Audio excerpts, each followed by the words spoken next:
My name is Michael Carson. I'm 44 years old, born and raised in Lincoln, Nebraska. I run a small residential construction business that's kept a roof over my family's head and put two nephews through community college. I don't talk much, and I don't ask for much either. But this broke something in me I didn't even know could break. It started on a gray Thursday in April, the kind of day where even the sun seems to grieve. That was the day I buried my father, James Carson, Marine vet, small-town mechanic, and the kind of man who believed your word was your contract. We buried him with a watch he wore every day for 27 years. A simple silver timepiece with a cracked face and a leather strap worn soft from sweat and engine grease. He told me once he hoped to pass it down to me one day, but he never got the chance. So when I found that exact same watch in my wife's gym bag 2 weeks after the funeral, still ticking, still warm from someone's wrist, I felt like the world stopped. Not broke, not a replica, the exact same one. The little scratch on the back from when I dropped it as a kid, the smudge of faded blue paint under the glass from Dad's last pickup restoration. I knew it, just like I knew what came next. I wish I could say I reacted like a rational man. I didn't. I just stared. For 10 minutes straight, standing in our bedroom with the gym bag flopped open on the bed. I stared at that watch like it had just clawed its way out of the dirt. And maybe it had. See my wife, Emily. We'd been married 16 years, met through a church softball league. She taught 3rd grade at one of the elementary schools just outside of town. Used to laugh loud and hug longer than needed. Somewhere over the last year, she'd gone.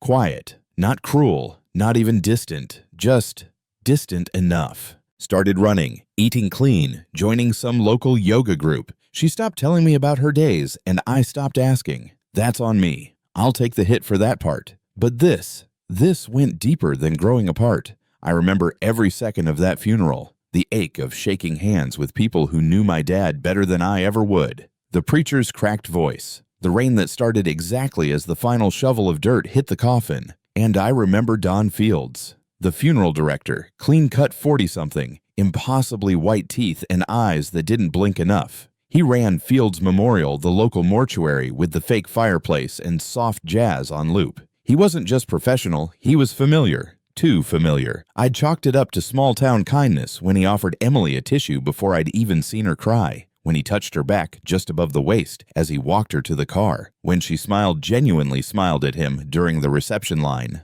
You don't think much of those things when your heart's broken and your hands are numb from gripping the sides of a coffin. But now I remembered. All of it. The way she avoided eye contact when I mentioned how helpful Dawn had been. The way she started leaving the house for walks around the cemetery on weekends. And now my father's watch, buried with him, sealed in his casket, placed on his wrist by my own damn hands, was in her gym bag. Still ticking. That night, I didn't confront her. I didn't rage or scream. I sat on the porch with a bottle of 4 roses and watched the sun go down. The next morning, while she was out on another one of her long runs, I drove to the cemetery. Graceland Memorial. Section D plot 27. I knew it by heart. What I didn't expect was the fresh dirt. It had been just over 2 weeks. The topsoil should have been flattened, maybe a little faded, but this looked disturbed, turned over, like someone had been digging. I checked the security office at the far end of the grounds. Claimed I was a family member worried about vandalism. The teenager working the desk couldn't care less, handed me a thumb drive of footage from the night before and went back to scrolling TikTok. That evening, I watched it. Minute 02:13 a.m. Emily, in her black hoodie, entering the prep room of Fields Memorial through the side door. With Don. She was laughing. He had a key. They weren't there to mourn. I didn't sleep that night. I didn't go to work the next morning. I sat at the kitchen table while Emily made coffee, her hair still damp from the shower, and pretended not to notice the bag of overnight clothes in the back seat of her car. Going to Mom's for the weekend, she said, not meeting my eye. She needs help reorganizing the attic. Sure, I said. And then I lied for the first time in a long time. I'll be doing a client walkthrough down in Omaha, probably be gone overnight. She nodded like it didn't matter, like none of it mattered. And then she was gone. So was I. Not to Omaha, not to the job site. I was on a mission. Because I wasn't just a man with a broken heart anymore. I was a man with nothing left to lose and a father to honor. When you lose a father, you expect to carry grief. but you don't expect to carry suspicion. I didn't tell anyone what I saw in the footage. Not yet. Not even my sister Rachel, who'd been the only one holding me up during the funeral. She always said Emily looked polished, but cold, but I used to brush it off. Now I wondered what else I'd missed. I spent the next 3 days playing detective in my own house. Every minute Emily was gone, I searched. Not for her phone, not for confrontation, for confirmation. She'd always kept things tidy, painfully so. A toothbrush lined with the edge of the ceramic cup. Towels folded hotel style, but people like her, they hide messes in the structure. It was in a locked drawer in the hallway credenza that I found it.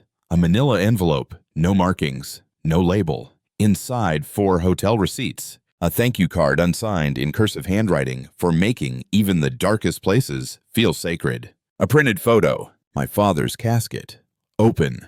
Unusual considering we'd asked for a closed casket service. He looked peaceful but too pale, too still, and standing just off camera in the background mirror, Don Fields, holding something. A watch. That watch. My vision blurred, not from sadness, from pressure, like the kind in your head before an explosion. What kind of person opens the casket after the service to retrieve a dead man's watch? The kind of person who believes it belonged to them, because maybe it did if Emily had given it to him, if she had lied to me even about that. That night, I didn't go home. I drove. Nowhere in particular, circling blocks like a man being followed by something he couldn't name. And I remembered. 2 months ago, I came home early from a job site in Beatrice. Rain had shut down the framing crew. I thought I'd surprise Emily. Instead, I found her on the phone in the garage, sitting in my father's old recliner, the one I hadn't been able to throw out yet. She was laughing. "I miss your voice," she said, low, intimate. "You always make me feel like I can breathe." I stood frozen in the mudroom, hand still on the door handle. When she finally hung up, I didn't confront her, just walked in loud like I hadn't heard a thing. She smiled and asked if I wanted soup. And like a coward, I said yes. Now I knew whose voice that had been. Not a coworker, not her sister, Dawn. And I wanted to know how long it had been going on. I reached out to a buddy of mine, Jason, a tech guy who owed me for installing his deck for half what I should have charged. He came by the next day and helped me recover deleted texts from Emily's backup folder, the oldest one, nearly 11 months ago. It was easier than I thought. He doesn't even ask where I go anymore. No one's ever made me feel like this. I think I fell for you in the embalming room. The embalming room. That's where he'd won her. That's where my father had been laid out like a canvas. And that's where she decided her heart belonged to the man slicing my father open and draining the last warmth from his body. I don't remember throwing up, but I remember the mess. I remember kneeling on the garage floor afterward, gripping the tire iron I hadn't used in years. I remember thinking, if I killed him, would it be justice or just noise? But I didn't want blood. I wanted ruin. I wanted memory. I wanted to take everything he touched and make it rot from the inside out. The first step wasn't emotional. It was structural. I dug into Fields Memorial's records. Not hard funeral homes have to file business statements with the county. Turns out Don Fields had been running the business into the red for the past 5 years. Over-leveraged loans, fines from OSHA, a pending complaint for mislabeling cremains. He needed a bailout. He needed Emily. She had perfect credit. A second mortgage quietly approved 6 months ago told me she had co-signed something. My own wife had bet our financial future on a man who made a living painting the dead. So I hired someone, an actor, a guy named Vernon, late 60s, who looked like a war vet with a prosthetic leg and sad eyes. He walked into Fields Memorial asking about a service for his late brother. RRT offered a cash retainer and asked for special handling. Don took the bait. What he didn't know was that Vernon had a mic on him, that he recorded everything, including Don joking about upcharging for sentiment and admitting that he sometimes reused caskets to save costs. That's illegal. That's a license violation. That's also, evidence. I sent it anonymously to the state board, along with photos Vernon took in the prep room, some of them damning. Improper storage, lax security, open containers near preserved bodies. And then I waited. Not long. 2 weeks later, the audit began.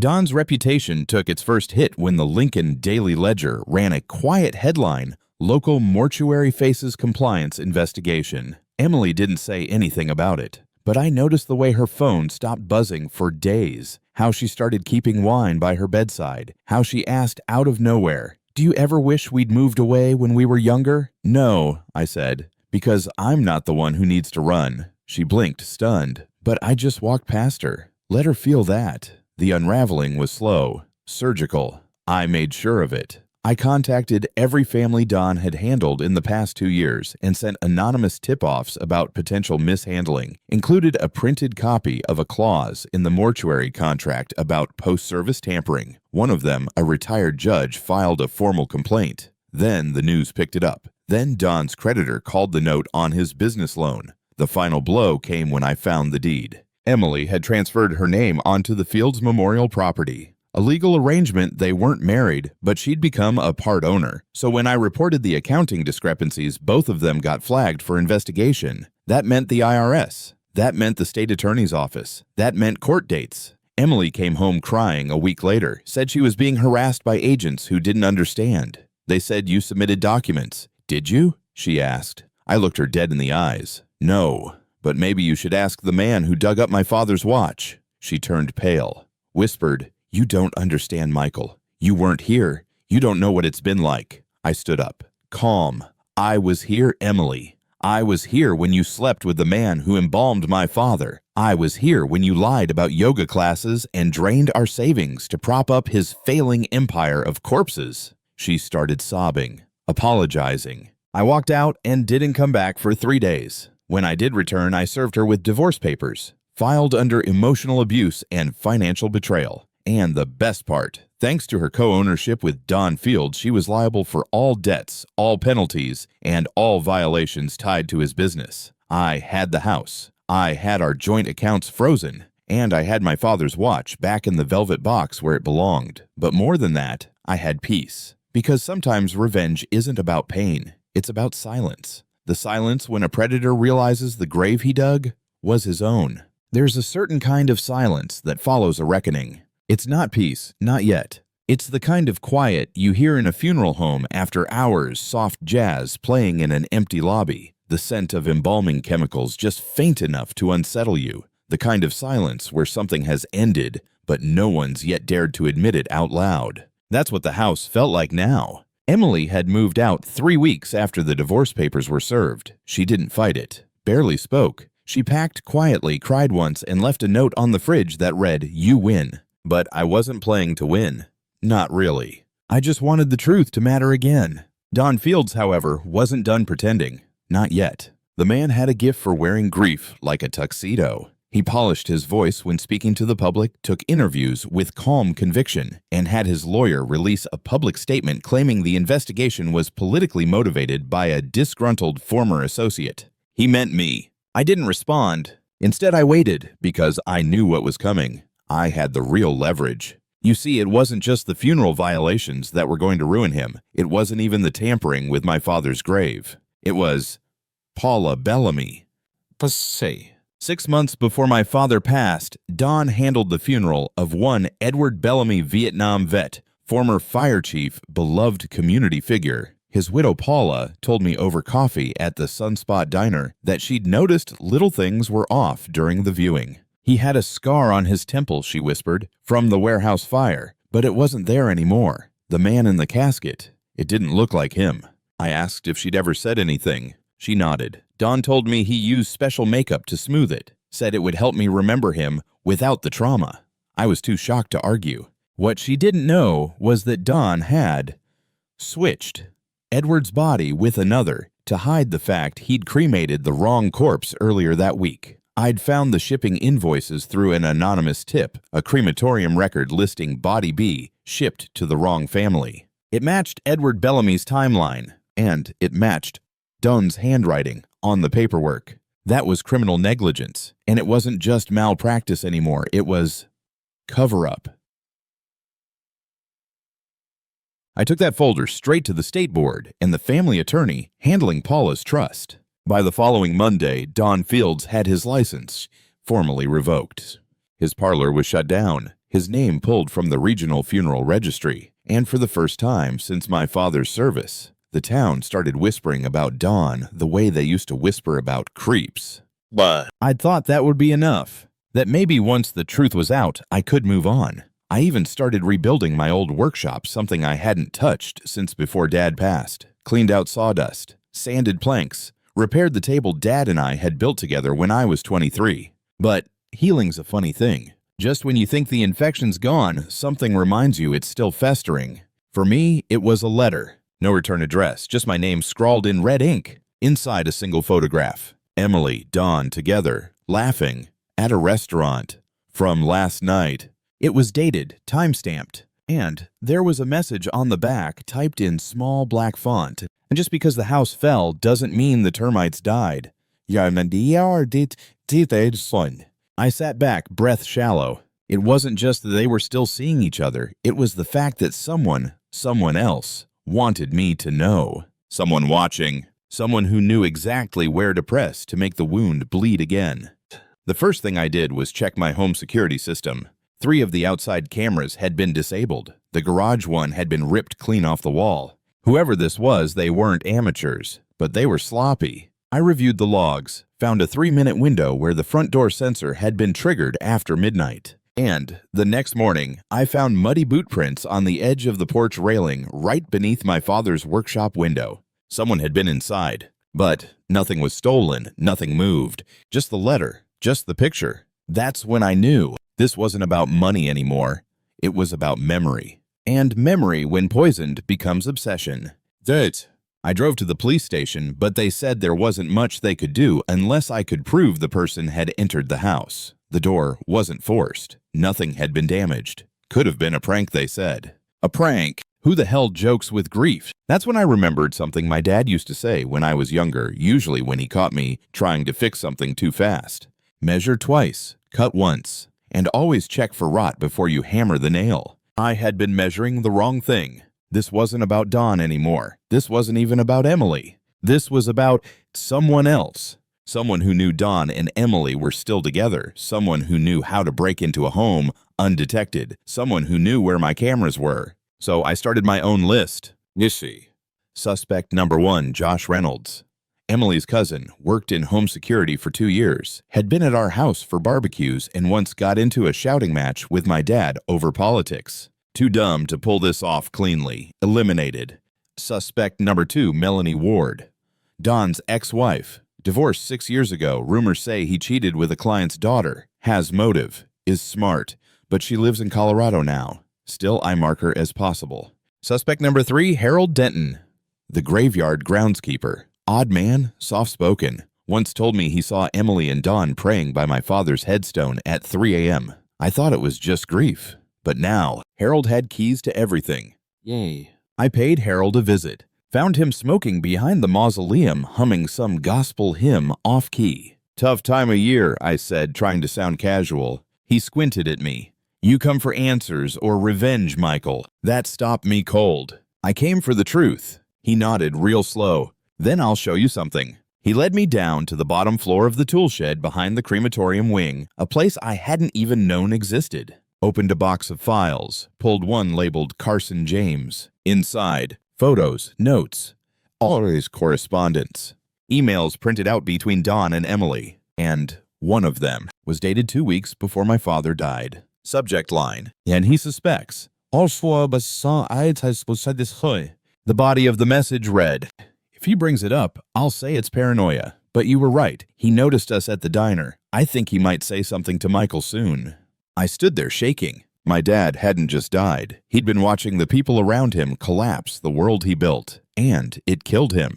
Harold lit another cigarette, didn't say a word. I left without speaking, without thanking him. I drove straight home and cried on the floor of the garage like a goddamn child. The next morning, I woke with one thought. They don't get to haunt me anymore. And that's when I called Rachel, my sister, told her everything. She listened, silent the whole time. And when I finished, she said, then let's bury them the way they buried Dad. But this time, let's bring shovels made of steel. A year passed. Some days it felt like a decade. Other times it felt like I was still stuck in the exact moment I opened that gym bag and saw my father's watch ticking like a ghost. But time, as I've learned, doesn't wait for clarity. It just moves. Like a river. You either swim with it or drown under what used to be. I didn't drown. I rebuilt. Not just my home, myself. After the second burial, I started spending more time at my dad's old workshop. It was quiet there. Smelled like cedar and motor oil and old sweat, the kind of place where the past wasn't trying to haunt you, just sit beside you. I found things I'd forgotten. His old belt buckle with the Marine emblem, a small carving of an elk he made for me when I was 6, and a letter, folded inside a tin cigar box beneath the drawer lining. It wasn't addressed to anyone, just titled, "If I Go First." Michael, or whoever finds this, I've lived a long time with a simple rule. Don't leave a mess someone else has to clean up. But life doesn't always give us that luxury. If I'm gone, don't worry about the house or the money. Worry about the people, the ones you can't replace. I was never good at words, not like your mother. But I know how to build things that last. So build something better than what I had. Build a life without resentment, because resentment is just a cage you decorate to feel like home. If you've been wronged, make it right, but don't become the one who wrongs others in the process. And if you can forgive, not for them, for you. I love you, kid. Dad. I sat with that letter for an hour. Just sat. No music, no thoughts, just tears. It wasn't the kind of crying you do when you're hurt. It was the kind you do when you realize you made it through. That letter didn't excuse what Emily did, or what Don did, or what they took from my family, but it reminded me that I didn't need to carry them with me anymore. I'd done what needed doing, and now it was time to stop bleeding in the places I used to be proud of. Rachel helped me start a foundation in Dad's name Carson built. We funded apprenticeships for young men and women in the trades, carpenters, plumbers, electricians, welders. Every year on his birthday, we sponsor one full scholarship, no GPA minimum, no essay. Just a letter of intent and a willingness to work. First recipient was a 19-year-old named Casey. Lost his dad to cancer, worked nights at the lumberyard, said he wanted to build something my mom could be proud of. I told him I knew exactly what that felt like. As for Emily, I never spoke to her again. Not once. Not when I saw her name listed in the bankruptcy filings. Not when a friend mentioned she was working front desk at a veterinary clinic 2 towns over. Not even when a mutual acquaintance said she was asking about me. The chapter was closed. And Don, he was arrested 7 months after the story broke. Forgery, tax fraud, mishandling of remains. He took a plea deal, 5 years, suspended sentence, lifetime ban from the mortuary industry. He applied to be a life insurance adjuster last I heard. Fitting. Man spends his life burying people for profit, and now he gets paid when others die. But I didn't need revenge anymore. He'd already dug his own grave. I walk past my father's marker every Sunday now, bring a cup of coffee, sometimes talk to him. Most days I just sit. I don't ask for advice. I don't apologize. I just let the wind move through the grass and trust that he knows. Knows I finally figured out how to carry his name without letting it break me. Knows that I found my footing again, one heavy step at a time. Knows that I didn't become like them. Because here's the truth. They can cheat. They can lie. They can dig through the things we love and desecrate what's sacred. But what they leave behind, the mess, the shame, the debt, the broken pieces, those don't have to define us. We get to decide what we build from what they tried to destroy. And I built something strong. A name, a foundation, a legacy. And that's what lasts. I used to believe some stories ended with a door closing, that once justice was served and the guilty were exposed, peace would walk in like some final character in a play. But peace isn't a person, it's a decision.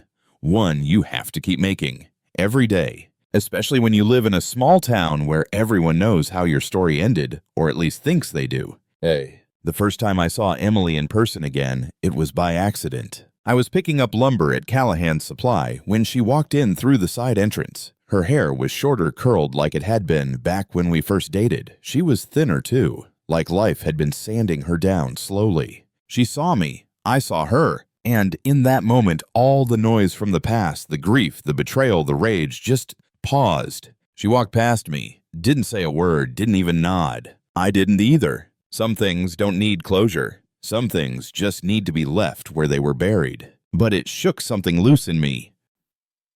That night, I sat out on the back porch with Rachel. She'd brought over some barbecue and 2 bottles of good beer. "You saw her?" she asked. I nodded, didn't speak. "Good." She leaned back and looked at the stars same way our dad used to. "Do you ever wonder if she regrets it? I asked quietly. Rachel didn't hesitate. Doesn't matter if she does. She took years from me. No, Rachel said firmly. She took the version of your life you thought you had. But that version was already dying. You just didn't see it. What you've built since, that's real. That's yours. I didn't say anything, but she was right. I hadn't just rebuilt, I'd redesigned. From the foundation up. In the months that followed, I kept getting emails from people who'd read Leo Palmer's article about Don Fields. Some were survivors of funeral fraud. Others just wanted to thank someone for speaking up about what most people ignored. One letter stuck out. It came from a woman in Boise, Idaho. Her husband had died during a military training exercise. She discovered a year later that the body she buried wasn't his. A mix-up, or so the mortuary said. But after reading my story, she realized the symptoms of malpractice matched. She'd filed suit now, was building her case. She ended her letter with, "I thought no one would believe me. But then I read what you did, and I realized silence only protects the guilty." I printed that letter and pinned it on the wall above my workbench. It reminded me why I hadn't just moved on, why I spoke. Because silence is a luxury when you haven't been hurt. For the rest of us, silence is just a cage made of shame.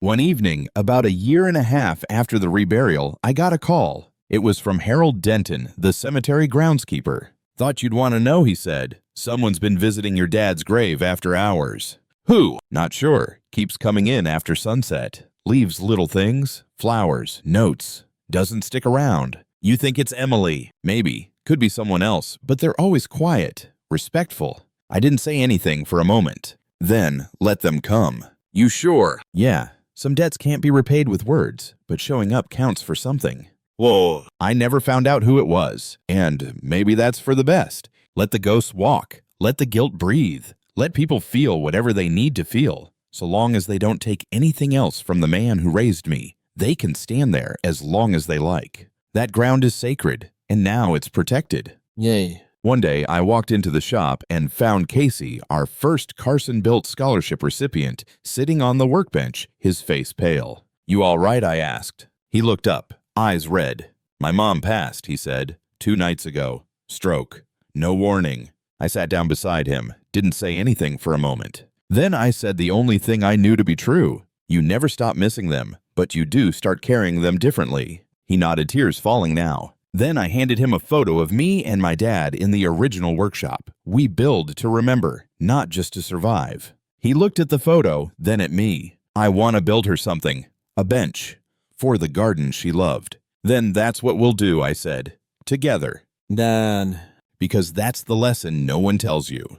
When people betray you, they don't just steal your trust. They try to steal your direction, your purpose, your peace. But peace isn't something you get from justice. It's something you make plank by plank, nail by nail, choice by choice. I didn't get to save my father from what Don and Emily did, but I saved his memory. I restored his dignity. I carried his name forward without the weight of silence. And in doing so, I saved myself. Some names carry weight long after the voices behind them are gone. Carson. In this town that used to mean nothing more than an honest mechanic and a quiet family who kept to themselves. We weren't flashy. We weren't the kind of people who got written up in the paper or asked to sponsor the 4th of July parade. We were steady, we showed up, and we didn't quit. That changed after the story broke, not in a fame and flashbulbs kind of way, but in whispers, respect, quiet nods at the grocery store, a free drink at the VF, a father shaking my hand after his daughter got accepted into the trades program we'd helped fund. We weren't a grieving family anymore. We were an example. It was strange at first, being recognized for grief. People thanked me for what I did. Some said they would have crumbled under the weight. Some admitted they had until they saw that someone else stood up. And every time I felt 2 things, gratitude that someone saw the truth, guilt because I hadn't done it for them. At least not at first. I did it for Dad, for me, for what was stolen when Emily and Don turned something sacred into a sideshow. But somewhere along the way, it became bigger than us. And that terrified me. Because when your story becomes a symbol, people stop seeing you as a man. They see you as an outcome, a lesson. They forget the nights you wake up sweating, the mornings when grief still sits in your gut like cement. So I started writing. Not a book, not a blog, just pages, scraps of thoughts, Letters to my father, some addressed, some not. I didn't share them, didn't even reread most of them, but I wrote every day for 6 months. Here's one I still keep taped inside my toolbox. Dad, I thought by now I'd feel lighter, that exposing them would let the air back in. But sometimes it still feels like I'm holding your watch in my palm, wondering if it's real, wondering what you'd say if you saw what I did in your name. Would you be proud, or would you say, let it go, son? You already won. I don't know the answer, but I know this. I'm still building. I haven't quit. And I carry you in every nail I drive, every kid I mentor, every time I teach someone that dignity ain't something people can take. It's something you decide to hold on to. And I'm holding on. I love you. Carson built, kept growing.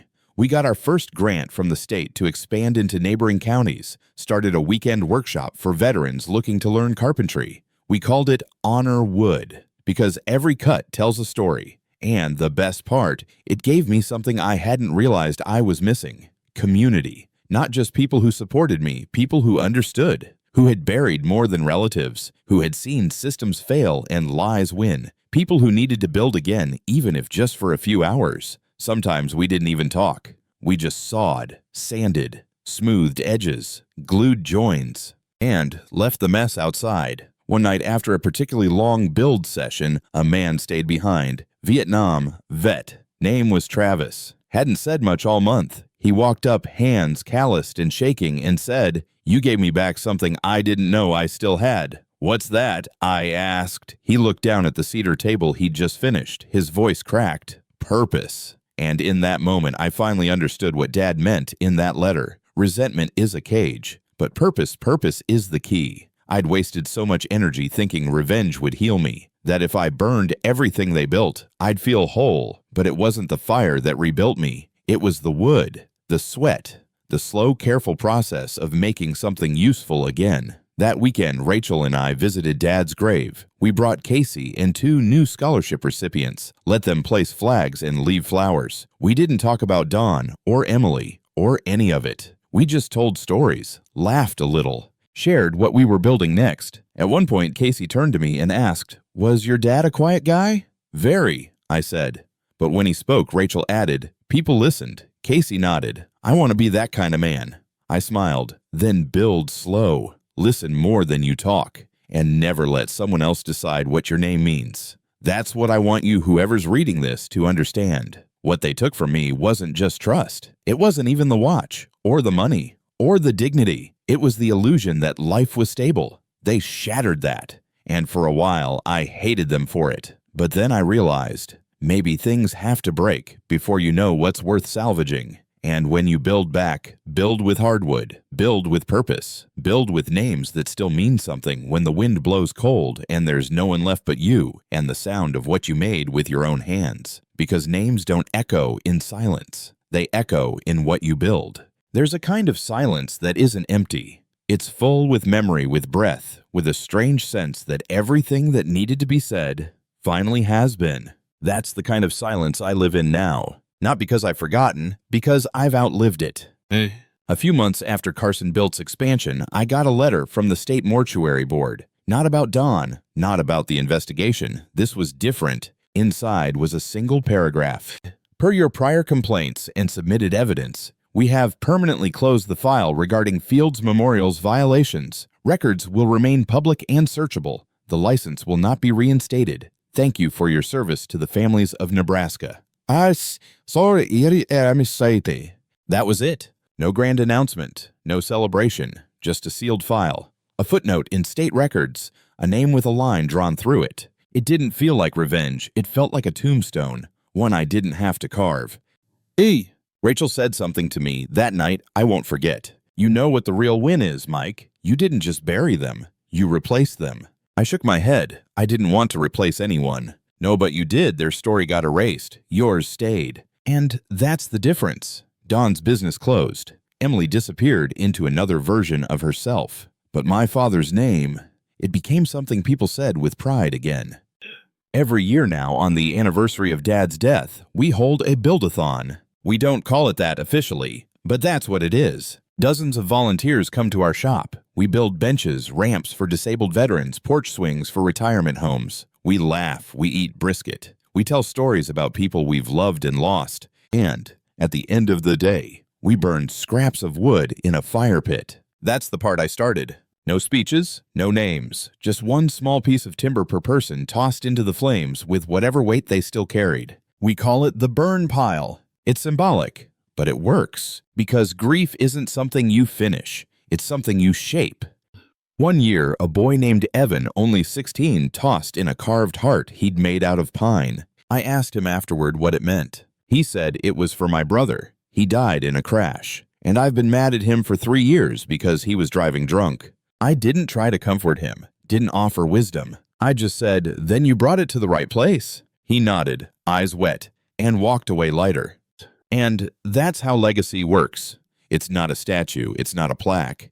It's the space people feel lighter in because you built it. My dad didn't leave behind millions. He didn't invent anything, didn't even finish college. But he left behind me Rachel, this shop, and the idea that dignity isn't loud but it lasts. He left behind a foundation, and from that foundation, I've built more than he ever could have imagined.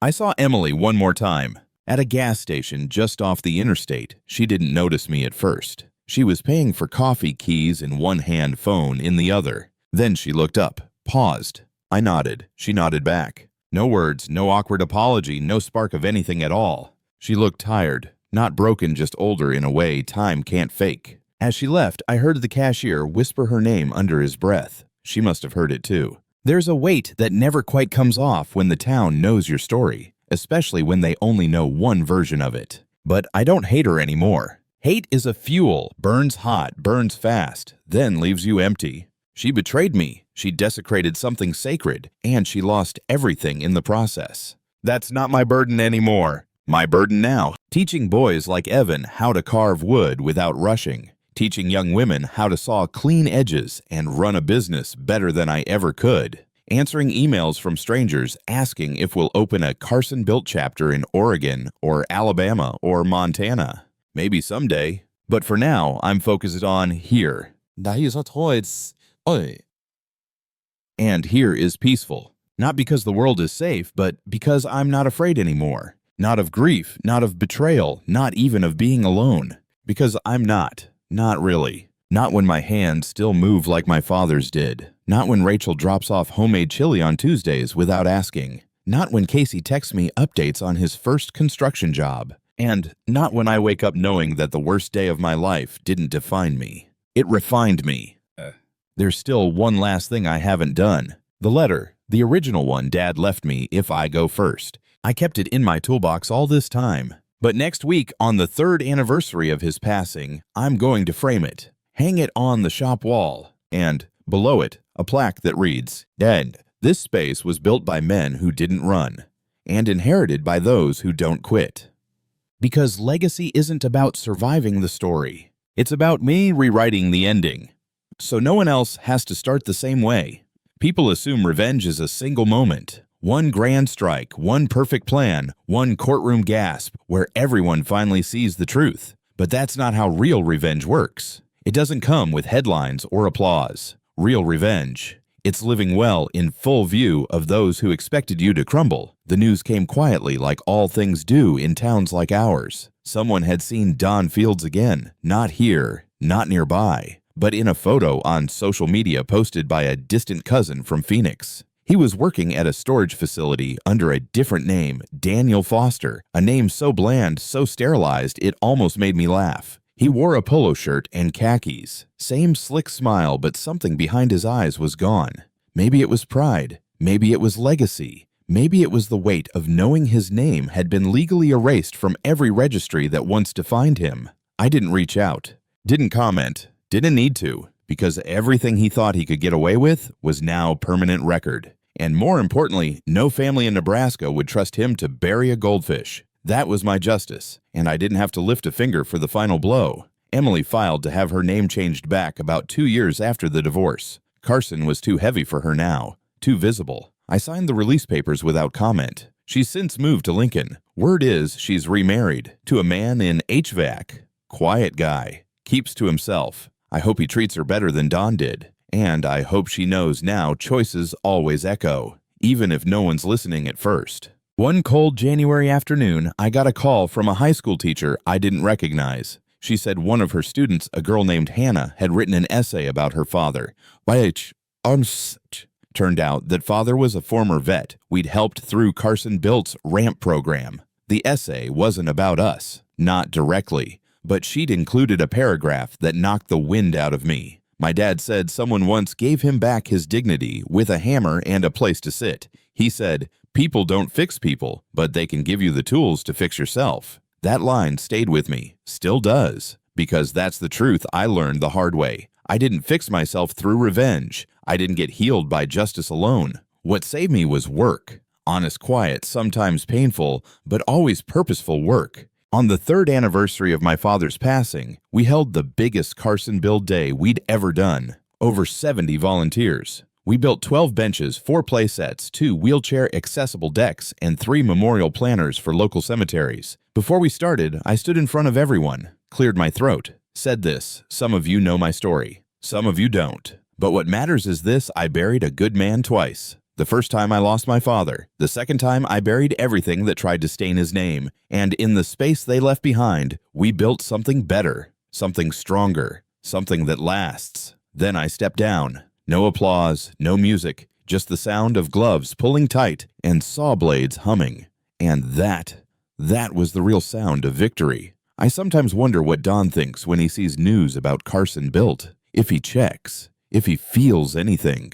I doubt it. Men like him rarely see past their own downfall. But if he does see it, even once, I hope he realizes you tried to build power through manipulation. I built legacy through restoration. You desecrated what you touched. I honored what I lost. And when the stories are told, mine ends with a shop full of laughter, sawdust, and second chances. Yours ends in a filing cabinet labeled revoked. And as for Emily, she'll never know this part, because I don't speak about her in the shop. Not out of hate, out of respect for what we've built since. She was a storm, but she passed. And this is the garden that grew after the flood. The last thing I'll say is this: I thought my father's death was the end. I thought betrayal would define me. I thought anger was power. But I was wrong. Forgiveness is power. Creation is power. Memory, when held with care, is power. And my father, he lives in every clean joint, every straight edge, every name etched into a scholarship plaque, because legacy doesn't ask permission.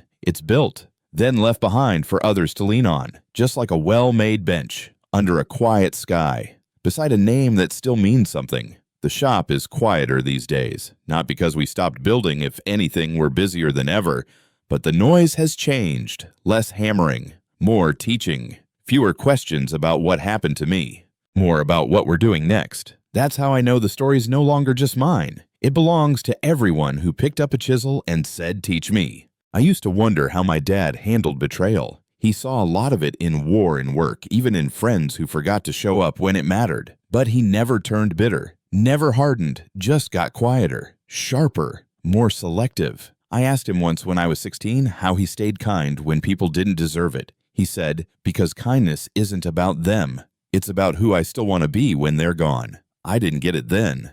I do now. A few weeks ago, a reporter came by, said they were doing a local piece on trades education, and someone told them to talk to me. She asked the usual questions: how we got started, what the foundation does, how many people we've helped, where the name came from. Then she asked, "Would your father be proud?" I thought for a long time before answering. "I think he'd say I made a mess," I said finally, "but I cleaned it up with the right tools." She smiled. "So, yes. Yeah," I nodded. "He'd be proud. Sometimes I still talk to him. Not out loud, just in my head. Usually when I'm in the shop, late, sanding a new piece or sketching plans for another outreach build. That's when I feel closest to him. Not at his grave. Not in the courtroom I once stood in. Here, in the sawdust, in the wood grain, in the smell of fresh stain and old hands. This is where he lives now.